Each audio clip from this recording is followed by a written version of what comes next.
there are some things that can be hidden under the surface, perhaps they're problems, and it just takes something to happen, and what that thing that you don't necessarily know about but that's there is revealed. After I started here at St Silas, in the very week after I started, there was a huge downpour, and we had a great leak into the building, and some of you will remember that, and there was some extra work that needed to be done. Now, a lot of work had been done on the church roof before then, but clearly the actual, one of the problems hadn't quite been addressed, so there was more. It was the circumstance, it was the event of that downpour and what it resulted in that revealed the problems in the roof and more work needing to be done. And things like that happen in life. Perhaps when circumstances are fair, everything's going well, your relationships with those that you live with can be all right. But then something difficult happens, there's something hard going on in your life, and then suddenly those relationships start to become a bit more frustrating. It's not that the circumstance has changed you into a worse person necessarily.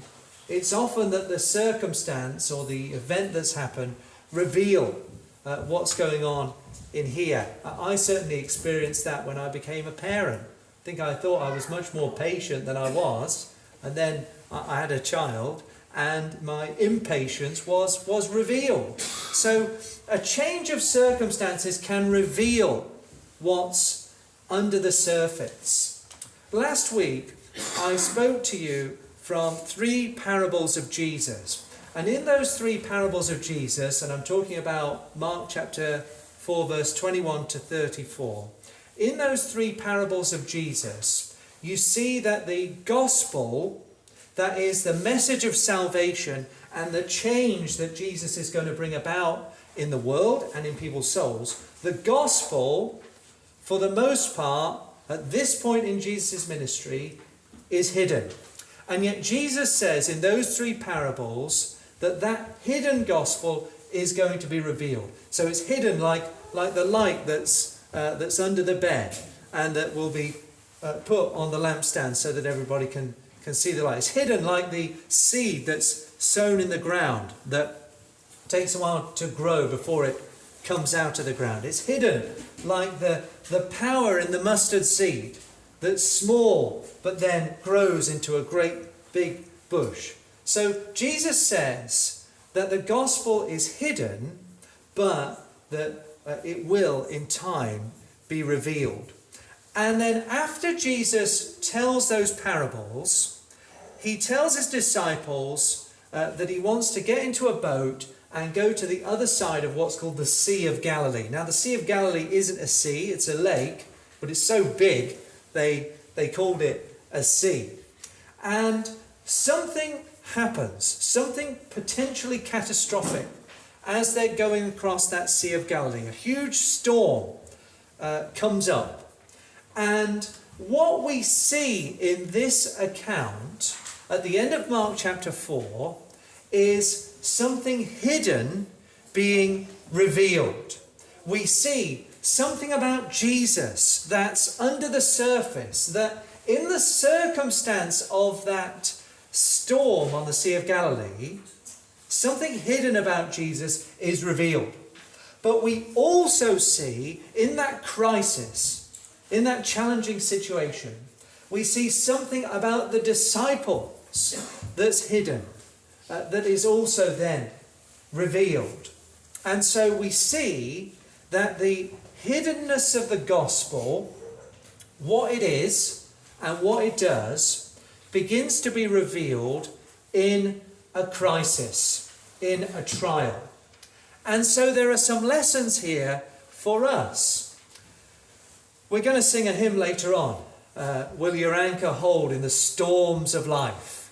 And the disciples there were in a literal storm, and they saw something new about Jesus in that storm. They saw something about themselves in that storm. You and I will go through storms in our lives. And those storms are opportunities for revelation. They're opportunities to learn something more about Jesus and also to learn something more about you in relation to Jesus. Now, we can go through storms of different kinds. We go through literal storms. Maybe some of you have lived in places where the rain doesn't just pour the way it does here in Wolverhampton, being a bit wet and a bit of a nuisance. But maybe you've been in places where flooding is a real risk. Maybe you've experienced storm like that or other natural disasters, and you can learn in those circumstances. There are other kinds of storms. There could be political storms where there's war or political instability or even fighting between different tribes or different nations, things like that going on. So we can have storms like that, and you wonder if you're going to get caught up in the crossfire of that. There are the smaller storms. I was in the last church I was in. One of our children in the church was in a classroom which felt like a storm because there were many children there who were always causing problems, and the teacher was always shouting, and it was a very distressing environment to be in. Perhaps your school, for you young people, can feel like that. Perhaps home can feel like that for some of you some of the time. Not just younger ones, but older ones too. A stormy situation, something where you feel out of control and you feel you're in danger. It doesn't seem particularly directed at you, and yet you could be harmed as that storm is blowing through. Perhaps the storm is even closer to home.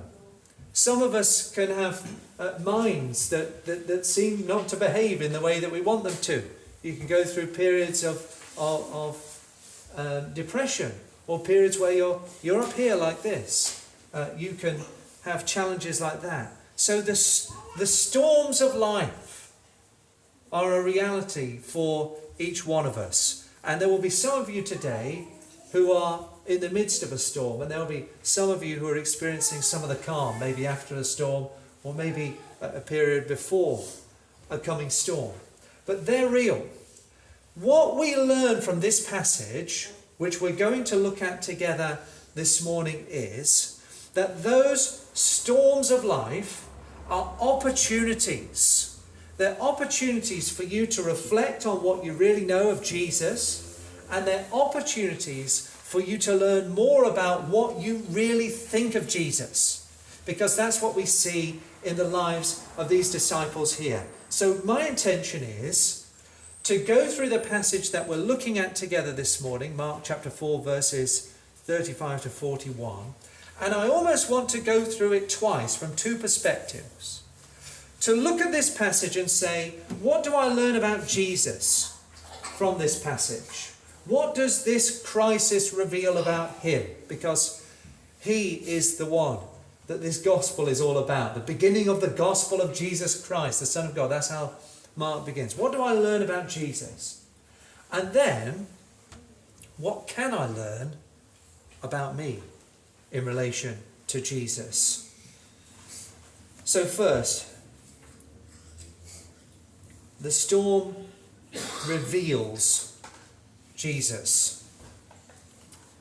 So Jesus tells his disciples he wants to go to the other side of the Sea of Galilee. And he probably has many reasons for doing that. Verse 35, and the same day, when the even was come, he saith unto them, let us pass over unto the other side.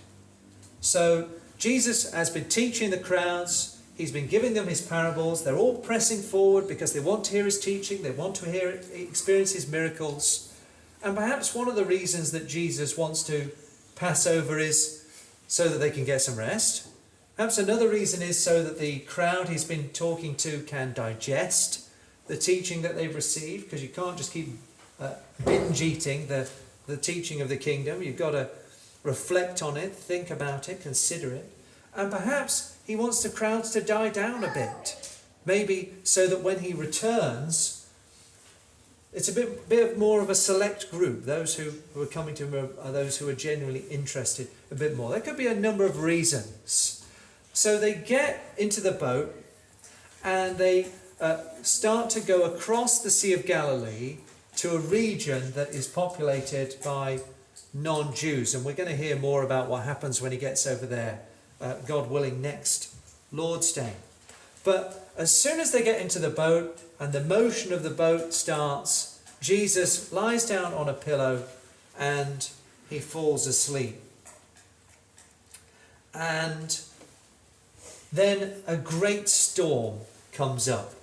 So we read in verse 37, and there arose a great storm of wind, and the waters beat into the ship, so that it was now full.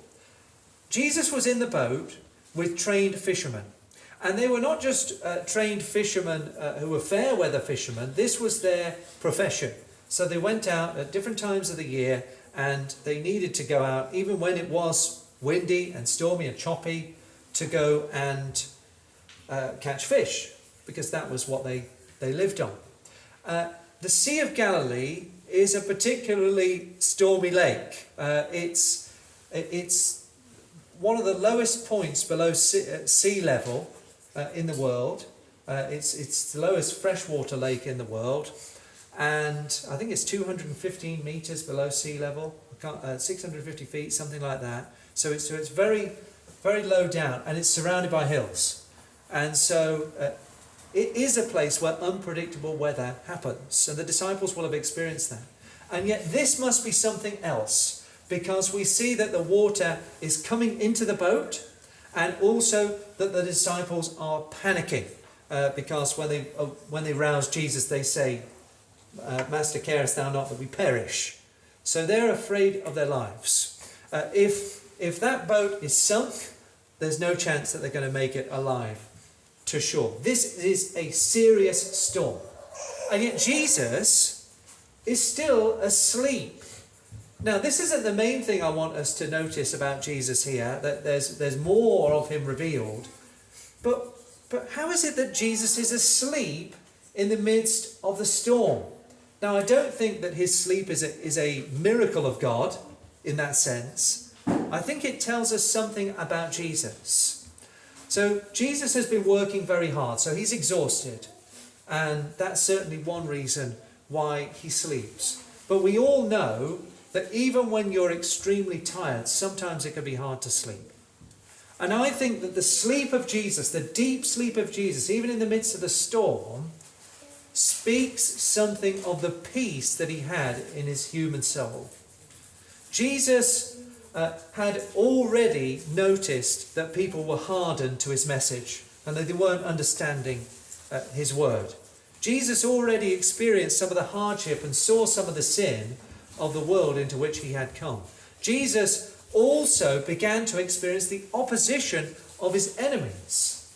And yet, even in all that, he has peace.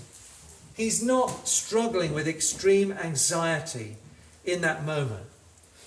Now, that's not to say that Jesus never experiences emotional anguish, because we see it. When he gets to Jerusalem, he weeps over the city. On the night before his death in the Garden of Gethsemane, he is in great anguish of spirit. He said, my soul is exceeding sorrowful even unto death. So Jesus does experience it, and yet his threshold for disturbance is higher because of his close walk with the Father. And I think that does say something to us. If you're somebody who's prone to anxiety or prone to stress or fear, it's not that you will never experience that as a Christian, but the better you get to know your Heavenly Father and his care for you and his plan for your life, the higher your threshold will be before disturbance comes. And the littler things of life will find their place, so that you only fire up those other emotions when you really need them. So he's at peace anyway. But there are a couple of things I really want us to learn about Jesus from this section. And the first thing that is revealed about Jesus is his care. When the disciples awaken, and we read about this in verse 38, and he was in the hinder part of the ship, asleep on a pillow. And they awake him, and say unto him, Master, carest thou not that we perish? So they awake him and say, Master, don't you care that we're about to die? It seems by sleeping that you're showing you don't care. It doesn't matter to you. But then immediately we read, and he arose and rebuked the wind and said unto the sea, Peace, be still. And the wind ceased, and there was a great calm. And he arose.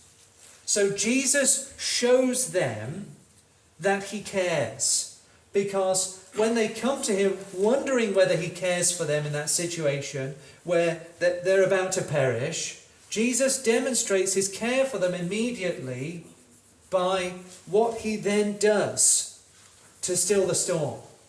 So we learn the care of Jesus. Now, the disciples should have known something about the care of Jesus. He's a man full of care for people because he came to preach salvation to them.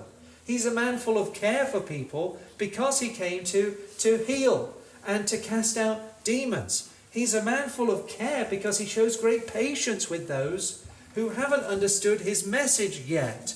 But here in the midst of this storm, and many of us don't like being woken up, but here in the midst of this storm, being woken up, he jumps straight into action and shows his care. He's like a mother when she hears the cry of her baby. Everything just comes straight online and she gets into action. And that's Jesus showing his care for his disciples in that moment. So we see the care of Jesus. And actually we can reason back that Jesus cared for his disciples even when he was asleep, even when it looked like perhaps to an untrained eye that he didn't care. He cared for them then. So we see the care of Jesus. That's one thing that's revealed about Jesus in the storm. The next thing that's revealed about Jesus in the storm is his divinity. Mark, at the beginning of his gospel, Mark chapter 1 verse 1, says the beginning of the gospel of Jesus Christ, the Son of God. Or you could say, if you wanted to sort of stretch that out a little bit, you could say the beginning of the gospel about Jesus, who is the Christ, that is the Messiah, and the Son of God. So in other words, Mark says, if you read my gospel, I'll show you that Jesus is the Christ and the Son of God. When Jesus stands up on that lake, in that boat that's filling with water, in the midst of that storm that is very much like a hurricane, he says these words. Second half, verse 39, and he arose and rebuked the wind and the sea, and rebuked the wind, and said unto the sea, Peace, be still. Now you and I can speak words like that into nature, and they will do nothing if we speak them in our own name. Jesus spoke those words to a raging storm, and we read, and the wind ceased, and there was a great calm. A great calm. I take my daughter swimming on a Thursday, and she and the other children that go in to the pool are the first children to use that pool that day, I think. Because if you look at the pool before the children and their instructors get in, it looks like a mirror. The water is completely undisturbed. And then the children paddle around in it and you can see the ripples everywhere. And even when those children get out, and we're talking about little children here, primary age children, even when those children get out,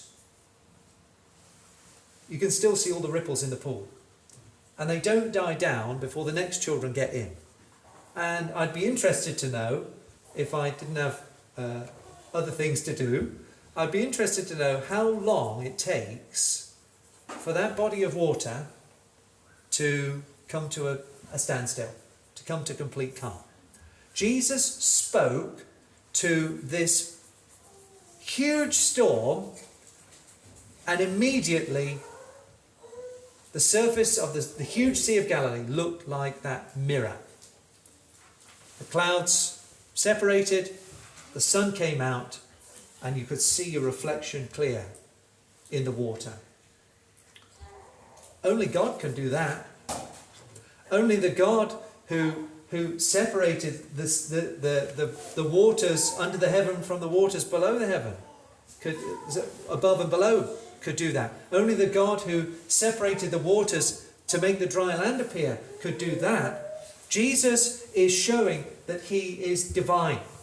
And so when you come to verse 41, and these are the words of the disciples, and they feared exceedingly and said one to another, "What manner of man is this, that even the wind and the sea obey him?" You can give them the answer. I'll tell you what manner of man this is. This is the Son of God. He is distinct from the Father, and yet he is equally God with the Father, because only God can do this. So Jesus is revealed in this storm to be the one who cares and to be the Son of God.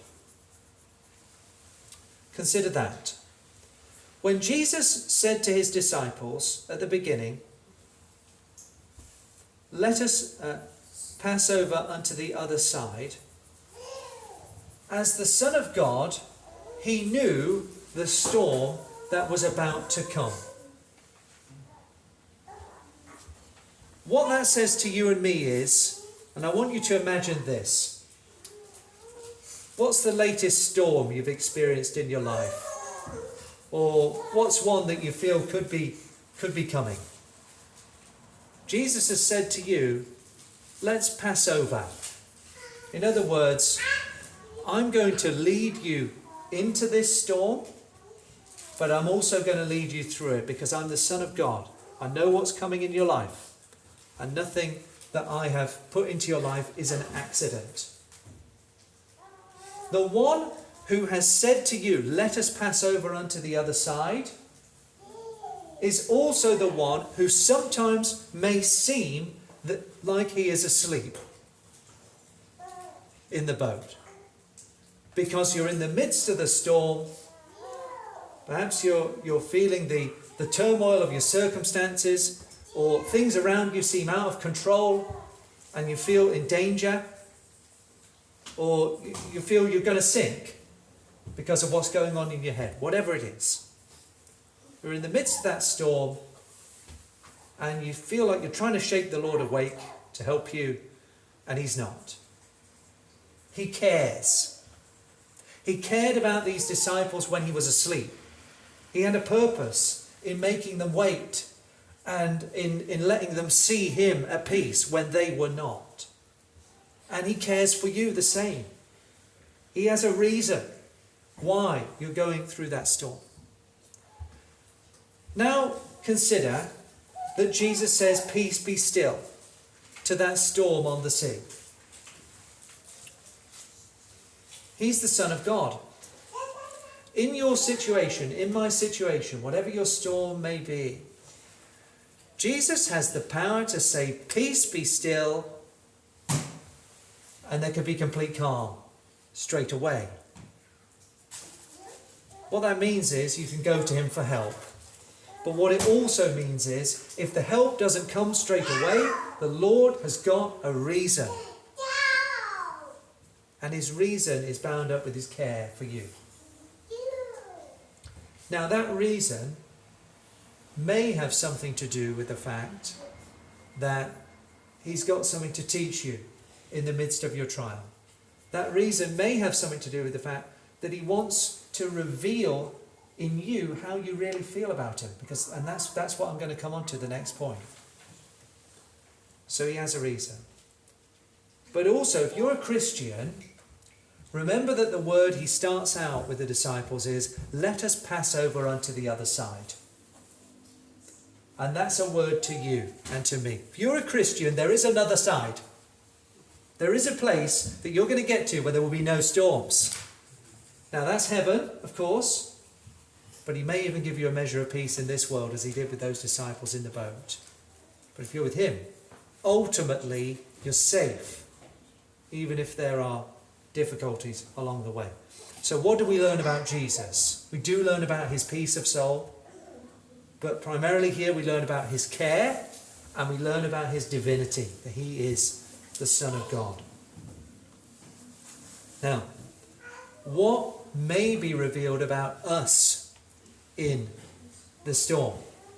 And to know that, we look at the disciples and how they act when the storm comes up. And I'll probably spend a little bit less time opening this up to you. And some of it's already been suggested so far. When the storm comes up, these experienced fishermen know that they're done for. They have a sense that if this doesn't die down, there's nothing we can do. We are finished. We will perish. We will die. And so they go to Jesus. I don't know exactly what they're expecting Jesus to do. I mean, here we read, Master, carest thou not that we perish? In Matthew's Gospel, we read that they say, Lord, save us, we perish.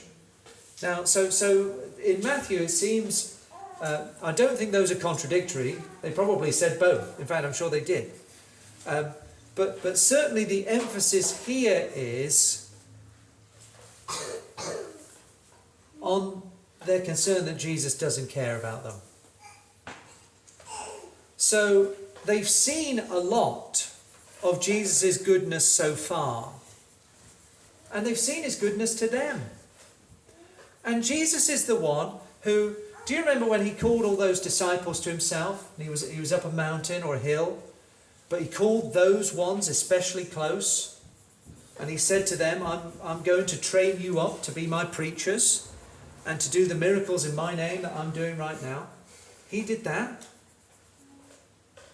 So they reveal that they're not convinced that he cares about them, because they ask that question in the midst of the storm.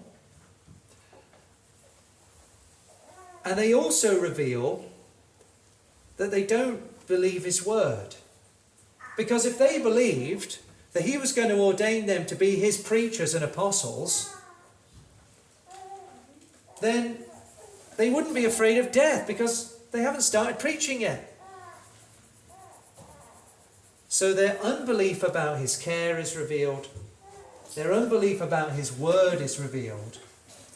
But then their unbelief about his divinity is also revealed. I find the end of the chapter very interesting. So verse 40, and then I'll go on to 41 as well. And he said unto them, Why are ye so fearful? How is it that ye have no faith? Verse 41, And they feared exceedingly, and said one to another, What manner of man is this, that even the wind and the sea obey him? So that they go through a fear transfer. At the earlier part, when the storm is raging, they're fearing the storm because of their unbelief about Jesus' promise. After the storm is stopped, they forget about the storm, and now they're fearing about the one who's in the boat with them. Because they're thinking, who is this? They've seen his awesome power in calming that storm, and they're struck with a fear. They're in the presence of the Almighty God. They don't quite know or believe it yet. Perhaps they ought to have believed this, because who can overcome the evil spirits and cast them out apart from a greater spirit, namely the Son of God? And yet here is revealed the fact they don't get that yet. But they ask the question, which is actually promising. What do you really believe about Jesus? It can be easy when we're in church on a Sunday morning around friends and away from some of the more unpleasant and difficult things of life, maybe personal relationships, maybe stuff at home, maybe stuff at work, maybe stuff at school, maybe other things that trouble you, like your medical problems and so on, that you can sort of cast off to one side when you're in here, and to say, I believe that Jesus is the Son of God and that he cares for me. But what do you say in the storm? Do you have a confidence in your heart when you're going through a difficult situation that Jesus cares for you? And that although he's the sovereign God, and he could have chosen not to put you through that experience if he wanted to, he cares for you. And he even cares for you when you're going through something hard. Do you believe that? Or is there a rising up in your breast, you don't premeditate it, but where you begin to think that God doesn't care about you? Maybe you express it to him in prayer, or maybe you don't think about God at all, and that's really the same thing. You're distancing yourself from God in the midst of your trial because you don't really think he has any stake in you. Do you believe that he cares? Do you believe his promises? When you're at your lowest and things are difficult, do the promises of Jesus mean anything to you? Does the hope of heaven mean anything to you? Because even if he doesn't deliver you from whatever trials and difficulties you experience in this life, if you're a Christian, if you're trusting that he died for your sins, you're on the way to glory. Does that promise stop you from sinking, even if the boat you're in seems to be sinking? Or not? That can be revealed in the trial. And then what do you believe about his divinity? Do you believe that he is truly sovereign over your situation? Or is it just easier to tell yourself that it's because of your own mistakes, or because of other people's evil, or because of the devil's schemes that you're in the difficulty or in the mess that you're in? What about the fact that Jesus has led you there, but he's also going to lead you out? Do you believe that? The trial will reveal it.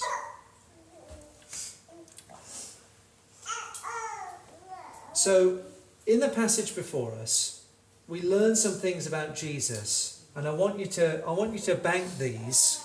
I want you to take these truths about Jesus now, put them in the bank, because you may need to make a withdrawal the next time you find yourself in a storm. You may need to cling to these things about Jesus then.